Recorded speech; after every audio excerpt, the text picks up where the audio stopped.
민수기를 두 부분으로 나누자면 이제 이 26장을 기점으로 이렇게 두 개로 나눌 수가 있습니다. 끔찍한 병이 있은 후, 이 말은 이제 바알 부올의 사건으로 24,000명이 이 병에 걸려서 죽은 이 사건을 말합니다. 그리고 이 사건 후에 하나님께서 숫자를 세게 하게 하는데, 민수기 1장에서 1차 인구조사를 했다면 두 번째 인구조사가 오늘 26장에 나와 있는 말씀입니다.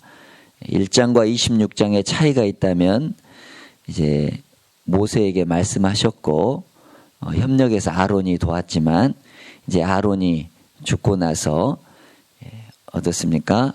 그 아들 엘르아살이 모세와 함께 이렇게 제사장이 돼서 이를 돕는 부분이 조금 다르다 할 수가 있겠죠. 그러면서 똑같이 이제 1차 인구 조사 때와 마찬가지로 20살 된 남자의 수를 세라. 군대 이렇게 모집하는 이 부분이 1장하고 똑같습니다. 그래서 이집트에서 나온 이스라엘 백성이 이러합니다. 그러면서 5절에서 이제 길게 쭉 설명을 하고 있죠. 이제 르우벤부터 해서 유다, 그리고 요셉, 그리고 단, 이렇게 네 지파의 이 우두머리를 세워서 이렇게 동쪽, 남쪽, 서쪽, 북쪽 이렇게 숫자를 세고 있는 것을 볼 수 있습니다. 자, 이 부분에서 우리는 하나님을 어떤 부분을 발견해야 되는가? 하나님께서는 모세와 엘르아살에게 각 지파 중에서 20살 된 이상 남자들을 숫자 세라고 하고, 그런데 이제 범죄 때문에 24,000명이 죽게 되었는데, 그 후에 이 인구조사를 하게 하시는 하나님의 뜻이 무엇인가? 이 연병으로 많은 사람이 죽었어도 아직도 가나안 이 정복할 수 있는 군대를 이룰 수 있다라는 것을 보여주는 것이죠. 이것이야말로 진노 중에도 긍휼을 잊지 않으시는 하나님의 역사라고 볼 수가 있습니다. 3, 4절 우리가 읽었습니다만 모세와 엘르아살이 즉각적으로 이 말씀에 순종했죠. 이와 같은 순종이 신앙생활의 진실함을 볼 수 있습니다. 모세는 이제 계속해서 순종하고 말씀을 따랐죠. 하나님의 말씀을 듣기만 하고 순종하지 않는 자는 스스로 자신을 속이는 자와 같다. 야고보서에 말씀하고 있습니다. 순종하면 당연히 우리가 복을 받고 은혜를 받게 되죠. 그러면 말씀 받는 자세는 어떠한가? 온유한 마음으로 우리가 주신 말씀을 받아야 되겠죠. 그리고 어떤 이 말씀을 가까이 해야 되는 그 이유가 있다고 하면, 이 말씀을 우리가 받아들임으로써 우리 영혼을 구원할 능력이 있기 때문에 그렇습니다. 하나님의 말씀에 순종할 때 우리의 영적인 삶이 더 풍성하게 되죠. 자, 그런데 이제 이 숫자를 셀 이 시점은 잘 알다시피 40년이 지난 것입니다. 40년이라는 세월이 지금 지나가고 있는 것을 볼 수 있습니다. 1차 때는 출애굽해서 1년 2개월이 지나서 신의 이 광야에서 숫자를 셌다면, 오늘은 모압 평지에서 숫자를 세고 있다는 것이 또한 특징이라고 할 수가 있겠습니다. 자, 그러면서 이렇게 쭉 이렇게 설명을 하고 있는데, 8절에 보면, 9절에 보면 이 다단과 아비람이 나오죠. 맏아들 이 르우벤 지파에 속했던 반역했던 사람들이고, 고라와 함께 죽었던 사람들입니다. 그리고 250명을 태워서 죽였을 때 이거 하나님의 경고였다. 그리고 시몬 자손도 이렇게 나오고 있는데 첫 아들과 이 둘째 아들 이쪽에서 이렇게 불명예스럽고 탈많은 그러한 것을 보면서 이 부분을 왜 적었을까? 그냥 이렇게 빼도 될 텐데 고수비 사건이라든지 여러 가지 이 반역했던 사건. 그러나 역사는 이러한 교훈들을 말씀으로 남겨놓아야 우리가 경성하고 경계하고 또한 교훈받고 또 훈계를 받아서 바르게 또한 저희들 경고받고 하게 되는 거죠. 그 무시하면 안 되겠죠.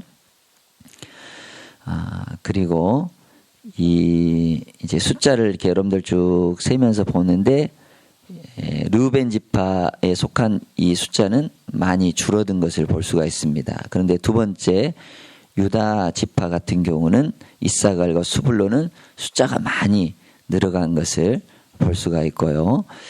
그 다음 이제 28절에 보면 이제 요셉 지파 나오고 있는데 므낫세, 에브라임 또한 베냐민 이 라헬에게서 태어난 그러한 자녀들의 지파들입니다. 특별하게 보니까 33절에 슬로보아스에게는 아들이 없고 딸만 있었다. 그래서 이 딸들의 이름이 이렇게 나오고 있죠. 특별합니다. 그리고 이제 42절에는 이제 제4군 북쪽에 위치했던 단 지파로에서부터 나오는데 46절에서도 보면 아셀에게는 세라라는 딸도 있었습니다. 이렇게 딸의 이름이 기록되어 있죠. 그리고 이제 그 뒤쪽에 이제 보시면 레이 지파를 수를 세일 때 이 요게벳이라는 그런 이 모세의 어머니의 이름이 나오고 있죠. 여성들의 이렇게 이름들이 나오고 있는 부분이 조금 특이했다. 그런데 이렇게 여성들의 이름을 쓰게 된 것은 당연히 남자의 숫자를 세고 남자 중심으로 이렇게 성경은 기록되어 있는 것을 볼 수 있지만 저는 이 부분을 보면서 하나님의 역사와 일을 위해서는 여성의 신앙, 기도 필수적으로 중요하다라는 것을 볼 수가 있습니다. 그래서 이 모세와 아론과 미리암을 키우고 또 기도했던 신앙의 어머니, 기도의 어머니 중요하다는 걸 볼 수 있습니다. 자녀들을 믿음으로 세우는 어머니 이것이 최고의 양육 신앙 교육이지 않을까 생각을 또한 해보게 되었습니다. 자, 이 말씀을 쭉 이제 숫자를 세는 이 부분을 보면서 저는 이 말씀 성취로서의 결과다라는 걸 볼 수 있습니다. 이 광야에서 이렇게 40년을 지난 동안 사람을 성숙시키는 것은 광야에서 보낸 오랜 시간이 아니라 이 광야에서 말씀과 하나님의 약속을 믿고 시간을 보낸 사람만이 성숙하게 된다라는 것을 우리가 볼 수가 있다고 생각합니다. 또한 계수함을 받았다고 모두 새로운 땅에 들어가는 것도 아니죠. 1장에서 이렇게 많은 숫자가 다 세워졌지만 어떻습니까? 40년이 지난 동안 1세대들은 다 죽게 되었죠. 그리고 이제 65절에 보면 여분네의 아들 갈렙과 눈의 아들 여호수아 외에는 한 사람도 남지 아니하였다. 다 광야에서 죽고 두 사람만 이렇게 1세대는 남았다 기록하고 있습니다. 이 부분에서 청함을 받은 자는 택함을 받도록 늘 말씀 안에서 깨어 있어야 되는 것을 볼 수가 있죠. 자, 그러면 오늘 이 26장의 말씀을 보면서 어떤 하나님을 우리는 만나게 되는가? 첫 번째로 준비하시는 하나님을 볼 수가 있습니다. 53절, 54절에 보니 이 명수대로 땅을 나눠주어 기업을 삼게 해라. 그들이 계수된 수대로 각기 기업을 주되. 인구조사 목적은 1장과 다르게 이렇게 집안별로 숫자를 세어서 땅을 나누기 위해서였다라는 겁니다. 아직 가나안 땅에 들어가지도 않았는데 하나님께서는 이 땅 분배를 명하심으로써 들어갈 땅에 대한 준비를 하고 계시는 것을 볼 수 있습니다. 믿음이란 하나님께서 보여주신 미래를 보면서 오늘을 살아가는 것입니다. 그래서 우리는 하나님이 준비하시는 그 일에 대해서 우리는 기도하고 또 하나님의 약속을 받고 하나님의 언약을 충실히 지키고 나아갈 때 반드시 이룬다는 것입니다. 두 번째로 하나님은 이 제비를 뽑을 때 어떻습니까? 숫자에 따라서 숫자가 많으면 땅을 많게 주고 적으면 적게 주고, 그러면서 하나님은 이런 부분에 있어서 공평하신 하나님을 발견하게 됩니다. 땅의 크기는 명수대로 집안의 이 숫자별로 공평하게 나누시고 땅의 이치도 제비를 뽑게 해서 그렇게 공평하게 하시는 것을 볼 수 있습니다. 우리는 이 공평하신 하나님을 믿으며 살아갈 때 내가 아닌 남이 가지지 못한 것을 보며 살아가게 되는 것이죠. 송명희 시인도 나라는 그러한 이 찬송에서 공평하신 하나님, 그렇죠. 나 가진 재물 없으나 나 남이 못 본 것을 보았고 나 남이 가진 건강 없으나 주님 때문에, 공평하신 하나님 때문에 그렇습니다. 이 마음을 잃어버린 이스라엘 이 백성들은 하나님께 원망하고 또한 불평하고 그러죠. 하나님께서 40년 동안 어떻습니까? 만나 내려주시고 또 구름기둥 불기둥 주셔가지고 보호해 주시고 인도해 주시지 않습니까? 또 목마를 때는 물도 주시고 또 고기도 주시고 의복이 헤어지지 않도록 또 발이 부르트지 않도록 이끄시고 보호해 주시고 장막 칠 곳을 미리 하나님은 다 예배해 주시고 또한 함께 해 주셨다는 것이죠. 그런데 어떻습니까? 그 말씀에 순종하지 아니하고 불평 원망하다 보니까 이 불뱀 사건도 있고 또 하나님 말씀대로 따라가지 않으니 바알 부올의 사건도 있고 기브롯 핫다와라는 그러한 탐욕의 무덤과 같은 그러한 이 정말 민수기의 이야기가 내 이야기처럼 그렇게 신앙생활을 하는 것 같습니다. 그러나 하나님을 온전히 신뢰하고 하나님을 따를 때 하나님이 우리를 예비해 주실 또한 미래를 또한 우리와 함께 가시겠다고 하신, 끝까지 함께 하시겠다고 하시는 그 약속을 붙들고 나아가면 갈렙과 여호수아처럼 하나님의 말씀을 분명히 이룰 수 있다라는 것을 볼 수 있습니다. 하나님이 주시고자 하는 복을 우리가 받아 누려야 되는데 요단강 건너지 못하고 다 죽어버린다면 무슨 소용이 있겠어요? 자, 40년이 지났으나 하나님은 준비하고 계셨죠. 그리고 사람들은 죽었으나 하나님은 여전히 살아계시는 것을 볼 수 있습니다. 주님의 뜻이 이루어질 때까지 멈추시지 않으신 하나님, 그래서 일을 행하시는 여호와, 그것을 만들며 성취하시는 여호와. 그래서 우리는 그 하나님의 비밀하고 놀라운 일을 깨달아 알 수 있도록 늘 깨어 기도하며 말씀에 순종하며 나아가야 하는 줄로 믿습니다. 이렇게 하나님은 준비하시고 또한 공평하게 일을 이루시는 하나님. 그리고 세 번째를 보면 약속을 이루시는 하나님을 우리는 볼 수 있습니다. 창세기 46장 27절이나 출애굽기 1장 5절에 보면 요셉이 살아서 총리가 되어 그 아버지를 가족을 초청했을 때 숫자가 70명이었다라고 기록하고 있지 않습니까? 이 정착한 수가 70명인데 민수기 26장을 보면 그 집안이 70집안이 되었음을 볼 수가 있습니다. 이게 이제 상징적인 숫자이기도 하지만 하나님이 이렇게 이 이스라엘 지파를 늘리고 번성하게 하고 충만하게 해서 이 숫자를 이렇게 하나님의 귀한 백성으로 만든 것을 볼 수 있지 않습니까? 1장에서는 60만 3,550명. 그런데 오늘 이 숫자를 세서 보니까 어떻습니까? 60만 1,730명. 예. 숫자 변동이 많이 있습니까? 적습니까? 예. 그렇게 차이가 있지 않습니다. 예. 1세대, 엄마, 아빠 세대는 다 죽고 이제 자녀들만 이게 남아서 중간에 뭐 2만 4천 명도 죽고 뭐 14,000명도 죽고 많은 사람들이 엎드려서 쓰러져 죽었지만 그러나 하나님은 일을 이루시기 위해서 그 약속을 지키시기 위해서 계속해서 준비하고 계시는 것을 볼 수가 있는 것이죠.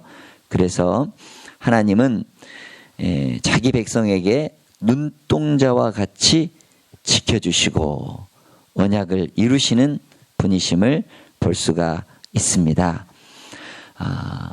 신의 이 광야에서 숫자를 64절에 셌다라고 했고 오늘 26장에서는 모압 평지에서 백성의 숫자를 세었다고 했고 그리고 첫 번째 신의 광야에서 백성의 수를 셀 때 포함되어 있던 사람은 한 사람도 남지 않았다. 예, 그렇게 64절에 말씀하고 있는데 이 모압 평지에서 계속해서 이 하나님은 두 번째 이 숫자를 세는 이유는 이런 의미가 있습니다. 이제 거의 다 왔다. 예, 그래서 정비해라, 준비해라. 새로운 적과 꿀이 흐르는 땅에 가기 위해서 너희들이 이제 새 마음을 갖춰야 된다라는 그런 의미가 있습니다. 야곱도 어떻습니까?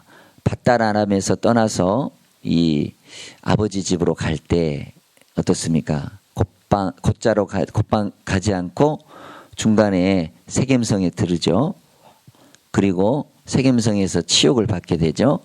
그리고 떠날 때 어떻습니까?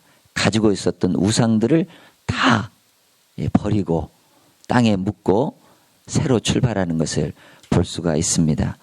이렇게 정리가 필요하다는 것입니다. 하나님은 이렇게 이 가나안 땅에 들어가기 위한 준비를 이제 하고 있는 거죠. 그리고 이제 잘 알다시피 신명기에서 모세가 이제 세 편의 설교를 통해서 이제 하나님이 어떤 하나님이었다. 그리고 너희들이 하나님께 순종하면 가나안 땅에 들어가서도 복을 받을 것이다. 그러면서 말씀해 주시는 것을 볼 수 있습니다. 자, 오늘 65절 말씀 같이 한번 마지막으로 한번 읽어보죠. 그것은 여호와께서 이스라엘 백성에 관하여 그들은 광야에서 죽을 것이다 하고 말씀하셨기 때문입니다. 오직 남아있는 사람은 여분네 아들 갈렙과 눈의 아들 여호수아 뿐이었습니다. 예, 반역, 불평, 또 불순종해서 다 죽었다. 그러나 하나님은 살아계셔서 죽은 자의 하나님이 아니라 산 자의 하나님이신데 우리의 죽음이 우리의 인생이 죽음으로 끝나는 것이 아니라 십자가 부활 생명 예수님 안에 있기 때문에 예수님 붙들어야 되겠죠. 그런데 어떻습니까? 하나님을 끝까지 믿고 신뢰했던 갈렙과 여호수아는 살아있다라는 겁니다. 요한일서 5장 12절에 보니까 아들이 있는 자에게는 생명이 있고 아들이 없는 자에게는 생명이 없느니라. 창세기 5장 아담의 족보를 보면 낳고 죽고 계속 반복하죠. 969세까지 살았던 무두셀라도 죽었죠. 그러나 단 에녹은 하나님과 동행하더니 하나님의 그를 데려가심으로 세상에 있지 아니하더라. 생명책에 그의 이름이 기록되었다라는 겁니다. 갈렙과 여호수아는 이 가나안 정복의 리더, 지도자로서 솔선수범하는 하나님의 쓰시는 사람이 되어 가는 것을 볼 수가 있습니다. 메가더 장군이 이런 말을 했죠. 노병은 죽지 않는다, 사라질 뿐이다. 예, 사명자는 결코 죽지 않는다. 사명이 다하면 하나님이 데려가시지만 우리 사명 이룰 때까지 이 땅에서 귀한 일. 저번에 보니까 백발백중 전도왕 박인숙 권사님 이 전도 이 간증을 잠깐 들었는데 그 말씀 중에 한 말씀이 생각나더라고요. 전도는 계속해야 된다. 그러면서 전도가 은퇴되지 않도록, 은퇴하지 않도록 그렇게 하자. 그러면서 끝까지 주님 사명 감당하자라고 그런 말이 하는 것을 보면서 우리 끝까지 이 사명, 주님 주신 사명 이룰 때까지 하나님 죽도록 충성해서 살아있는 귀한 사람들 되자. 그리고 사람이 마땅히 우리를 그리스도의 일꾼이요 하나님의 비밀을 맡은 자로 여길, 그래서 더욱더 충성하는 믿음의 사람이 되자라는 생각을 해보았습니다.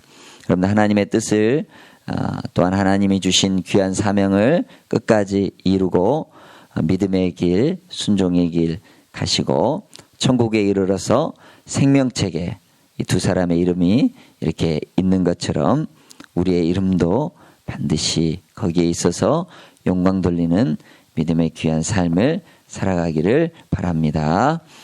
기도하겠습니다.